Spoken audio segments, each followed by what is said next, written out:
যেমন বাংলাদেশ সংবিধান আছে, আমরা কিন্তু আগে বলেছি এই সংবিধান চলবে না, বাতিল, এটা বাতিল করেন। তখন পুলিশরা আমাদেরকে কি করেছে, ডেকে নিয়ে বলেছে সংবিধানের বিরুদ্ধে কথা বলেন, আপনি জানেন না স্বীকৃত সংবিধান। আমরা তো বিকৃত সংবিধান, স্বীকৃতি কি করে হলো এটা? আমি মুসলিম, আমি আল্লাহর বান্দা, আল্লাহর সৃষ্টি, আল্লাহ যেটা সংবিধান দিয়েছেন সেটা দ্বারা আমি পরিচালিত হব, আমি এটা বলেছি। অর্থাৎ পৃথিবীর কোনো সংবিধান চলবে না।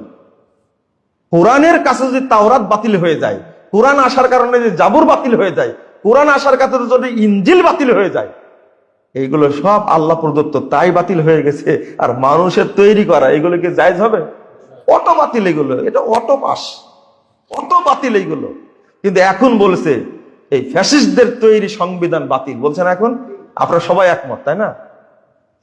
আপনি পরিবেশ আসছে তাই বলছেন বাতিল, আর আমি পরিবেশ আসার আগে থেকে বলছি বাতিল। আমরা আগে থেকে বলছি সংবিধান বাতিল, চলবে না। কোরআন সুন্নাহ বিরোধী যত আইন আছে সবগুলো কি তাগুত, সবগুলো বাতিল। আমি যারা পরিচালনা করে তাদের সাথে একমত না, তাদের সাথেও না, সহযোগীও না। যা দ্বারা পরিচালিত হচ্ছে সেটাকে আমি বাতিল মনে করি, একবারে সোজা কথা।